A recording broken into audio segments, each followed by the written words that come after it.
Assalamualaikum warahmatullahi wabarakatuh. Alhamdulillahirabbil alamin wa bihi nasta'in ala umuri dunya waddin wa ala alihi wa sahbihi ajma'in amma ba'du. Anak-anakku sekalian, alhamdulillah kita berjumpa lagi pada kesempatan hari ini. Insyaallah hari ini kita akan melanjutkan pembelajaran kita, yaitu pendidikan agama Islam dan budi pekerti untuk kelas 5. Kita akan melanjutkan pembahasan kita, yaitu pelajaran yang ketiga, cita-citaku menjadi anak yang soleh. Ya, sebagaimana kita sudah membahasnya sebanyak 2 kali pada pertemuan sebelumnya. Pada pertemuan sebelumnya kita sudah membahas mengenai 2 akhlak terpuji, yaitu yang pertama, orang jujur disayang Allah Subhanahu wa taala, dan yang kedua, hormat dan patuh kepada orang tua dan guru. Pelajaran ini sudah kita pelajari pada 2 video sebelumnya. Langsung saja, hari ini kita akan masuk ke pembahasan yang ketiga, yaitu indahnya saling menghargai. Jadi, akhlak terpuji yang kita pelajari yang ketiga adalah saling menghargai. Semua manusia di dunia ini bermula dari Nabi Adam alaihissalam. Kemudian manusia berkembang. Di antaranya adalah kita. Ya, jadi manusia pertama adalah Nabi Adam alaihissalam. Beliau mempunyai keturunan, anak, cucu, hingga sampai ke kita, dan sudah menyebar ke seluruh penjuru bumi. Jadi dimanapun manusia berada, itu berasal dari satu orang yang sama, yaitu Nabi Adam alaihi salam. Nah, Allah Subhanahu wa taala menciptakan manusia itu berbagai macam bentuk dan memiliki warna kulit. Ada yang putih, ada yang hitam, ada yang tinggi, ada yang rendah, ada yang berambut keriting dan berambut lurus. Semua tidak ada yang serupa. Demikian pula kehidupan manusia. Ada yang kaya dan ada yang miskin. Jadi memang perbedaan itu sudah merupakan kehendak Allah Subhanahu wa taala. Jadi Allah menciptakan manusia yang ada di alam semesta ini, di bumi ini itu dengan berbagai perbedaan. Kita tahu di Indonesia saja itu sudah berbeda ya. Ada yang kulitnya putih, ada juga yang sawo matang, ada juga yang hitam seperti orang di Papua. Itu sudah kehendak Allah Subhanahu wa taala. Nah, bangsa Indonesia misalnya itu terdiri dari beragam suku, agama, dan adat istiadat. Lalu bagaimana kita hidup di tengah-tengah keberagaman itu? Tentu saja kita harus saling menghargai. Jadi ada sekian banyak suku di Indonesia, ada 6 agama, dan adat istiadat pun berbeda. Lalu bagaimana kita hidup di tengah-tengah keberagaman itu? Ya tentu kita harus saling menghargai. Suku Jawa harus menghargai suku Bugis. Begitupun suku Bugis harus menghargai suku Jawa. Ya, agama Islam, orang-orang yang beragama Islam harus menghargai orang-orang yang beragama Kristen, ataupun beragama Katolik, ataupun beragama Hindu maupun Buddha. Sebaliknya, orang-orang di luar agama Islam juga akan menghormati orang-orang yang beragama Islam. Nah, itu adalah saling menghargai. Maka di Indonesia itu dipupuk bagaimana kita memiliki sikap saling menghargai. Karena di Indonesia itu cukup banyak sekali perbedaan-perbedaan. Karena tadi Indonesia memiliki banyak suku, agama, dan juga adat istiadat yang pastinya semua berbeda-beda.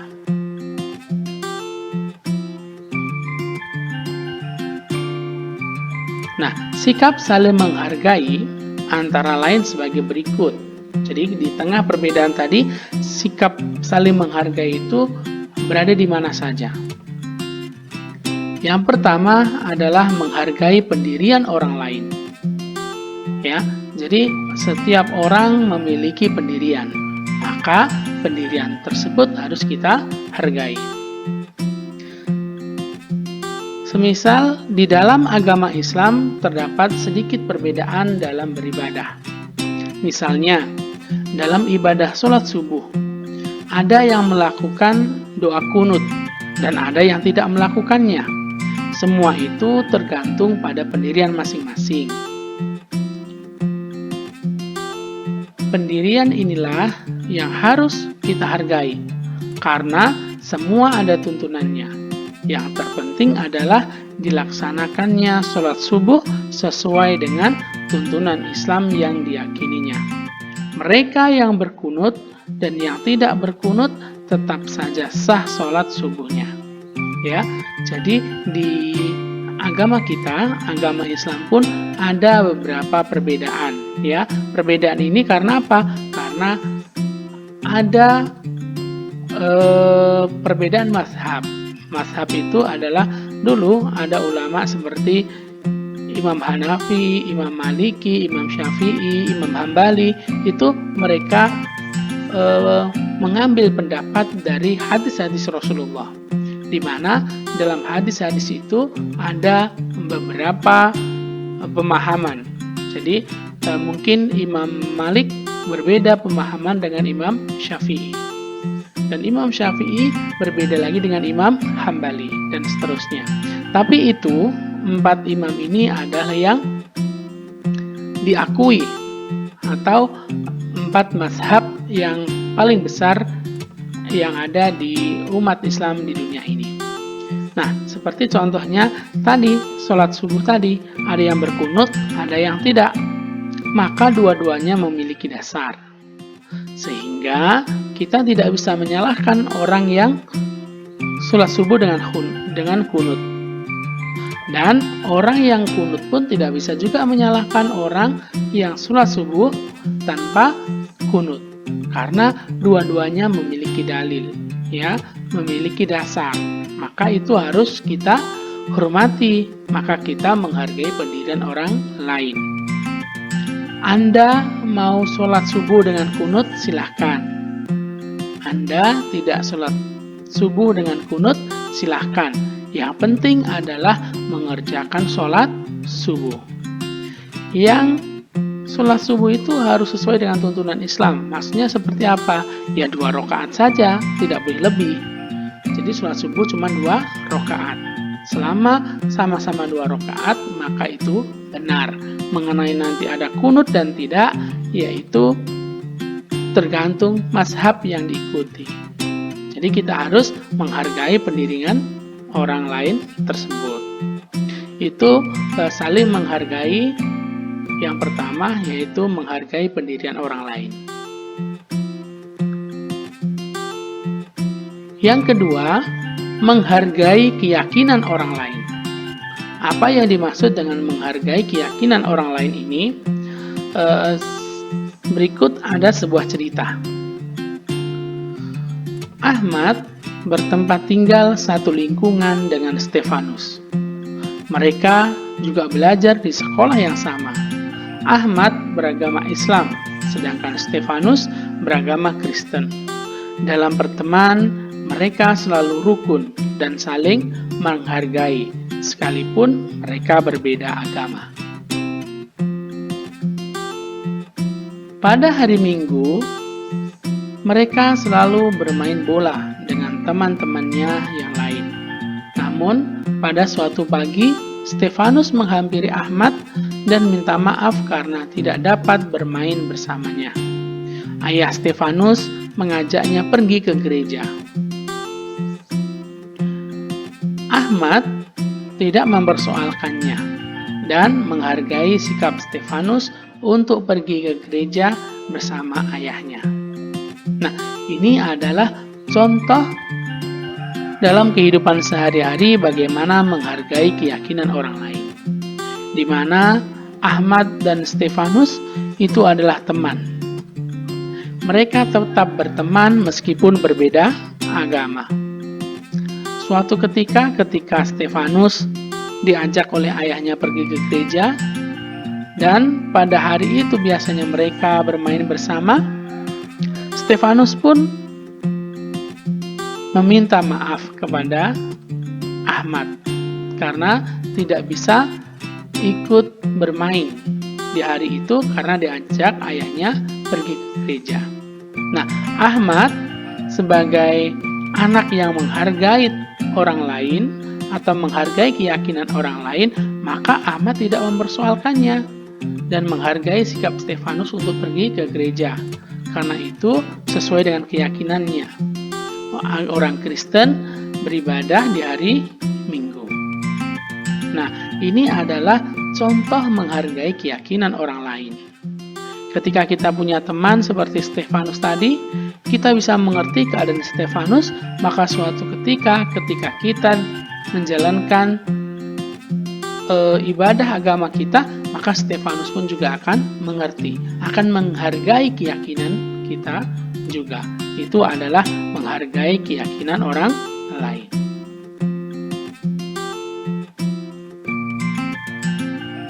Masuk ke yang ketiga, yaitu menghargai pendapat orang lain. Bagaimana sikap menghargai pendapat orang lain ini? Berikut ilustrasinya. Pada hari Selasa, siswa kelas 5 belajar kelompok membahas tentang sikap anak terhadap orang tua, yaitu ayah dan ibunya.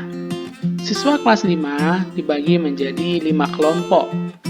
Kelompok 1 dipimpin oleh Ahmad dengan anggotanya adalah Iwan, Ira, Nisa, dan Ilham.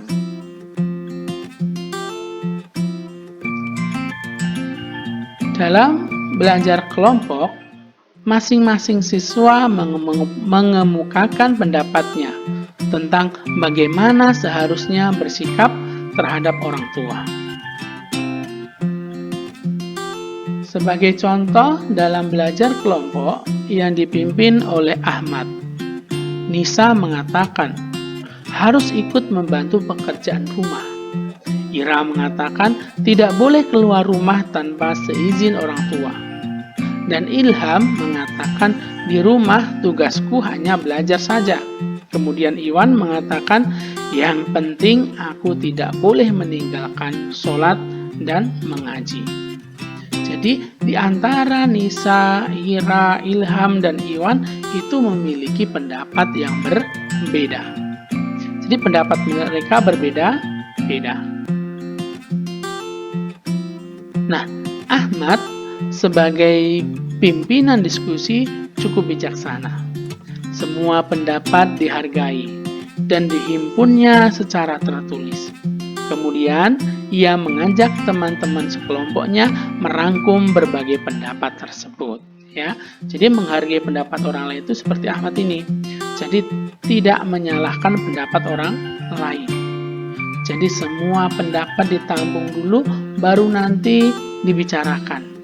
Ya, bagaimana pendapat yang paling baik? Bagaimana pendapat orang lain yang bisa jadi berbeda itu nanti tidak tersinggung dengan pendapat orang lain, ya. Jadi begitu bagaimana menghargai pendapat orang lain, karena setiap orang itu pasti punya pendapat, maka kita harus menghargai. Ketika kita menghargai pendapat orang lain, maka orang lain pun nanti akan menghargai pendapat kita juga, meskipun memiliki pendapat yang berbeda. Nah, dalam diskusi itulah nanti dicari titik temu, ya, mana yang paling baik dari beberapa pendapat orang lain.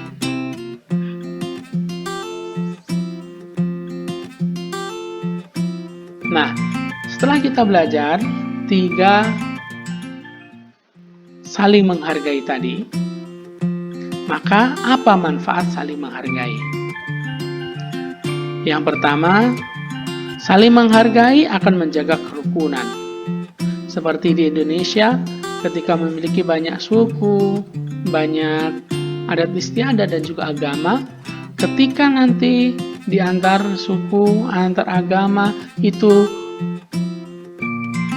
memiliki sifat saling menghargai, maka akan terciptalah sebuah kerukunan. Maka manfaat saling menghargai adalah menjaga kerukunan. Tidak ada nanti pertengkaran antar agama, pertengkaran antar suku. Kenapa? Karena saling menghargai, mereka rukun. Yang kedua, mempererat silaturahmi. Ketika kita menghargai satu orang dengan orang lain, maka hubungan silaturahmi itu akan terjaga. Ya, jadi tidak ada pertengkaran antara satu orang dengan yang lain. Antar teman, antar tetangga, itu tidak akan ada keributan, tidak akan ada perselisihan. Kenapa? Karena mereka saling menghargai, sehingga silaturahmi akan terjalin dengan erat. Yang ketiga, mencapai tujuan bersama. Ketika kita nanti saling menghargai, semisal dalam diskusi tadi atau kerja kelompok, maka itu akan memudahkan untuk mencapai tujuan bersama.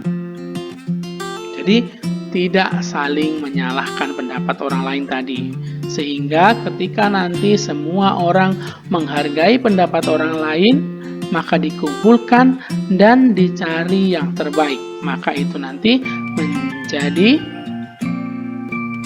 salah satu cara untuk mencapai tujuan bersama. Dan yang keempat, dihargai orang lain. Dengan kita saling menghargai, maka orang lain pun juga akan menghargai orang lain. Kita menghargai orang lain akan menghargai kita. Itu adalah manfaat saling menghargai. Ya, anak-anakku, demikian pembahasan kita mengenai cita-citaku menjadi anak soleh, di mana di dalam pembahasan cita-citaku menjadi anak soleh ini ada 3 perilaku terpuji yang kita pelajari. Sebelumnya, di video pertama kita mempelajari tentang jujur atau berkata benar. Yang kedua, kita belajar hormat dan patuh kepada orang tua dan guru. Dan yang tiga, yang baru saja kita bahas, yaitu saling menghargai. Semoga apa yang sudah kita pelajari hari ini dapat bermanfaat bagi kita fi dini, fi dunia wal akhirah. Dan juga dengan mempelajari dan juga memahami mengenai 3 sifat terpuji ini, semoga menjadikan kita menjadi anak yang solih, yang kelak akan mewarisi surga Allah Subhanahu wa Ta'ala. Demikian pembahasan kita hari ini. Ada kurang dan lebihnya Ustadz mohon maaf. Wa akhiran wallahu muwaffiq ila aqwamit thoriq. Wassalamualaikum warahmatullahi wabarakatuh.